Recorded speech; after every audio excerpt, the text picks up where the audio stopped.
नौशर Afroz district reporter Sanaula आभासी नौशर अफरोज ठारूशाह जो रहवासी खैर मोहम्मद उर्फ हाजन हुजण पाकिस्तान प्रेस क्लब ते पहुंची प्रेस कॉन्फ्रेंस कई। चयो त 3 फरवरी 2026 ते कराची सिटी कोर्ट में रीना धीअ इब्राहिम लाखेर सां प्यार जो भरणो कयो हो, जेको असां ॿिन्ही शादी रज़ा ख़ुशी सां कई हुई।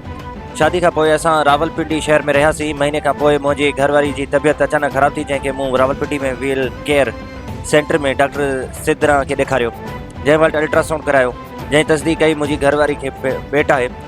मां शादी खां पोइ मुंहिंजी घरवारी खे पंहिंजे माइटनि सां ॻाल्हाइणु ॾिनो। कुझु ॾींहंनि खां पोइ मुंहिंजी घरवारी चयो वापसि हलूं, हिते मूंखे मज़ो नथो अचे। पोइ असां उतां कराची आयासीं। उतां उनजा माइट असांजो पीछो करे पुलिस खे वठी आया। जॾहिं त उतां जे पुलिस उन्हनि मां पीछो कयो त उन मथां पहिरियां का FIR त कटियल न आहे। मुंहिंजे मथां का बि FIR कटियल न हुई। पुलिस असांखे मलिर कोर्ट में पेश कयो, जिते असांजा बयान थिया, जंहिंमें मुंहिंजी घरवारी साफ़ बयानु ॾिनो त मां पंहिंजी रज़ा ख़ुशी सां शादी कई आहे। हाणे मां पंहिंजे माइटनि ॾे वञणु थी चाहियां।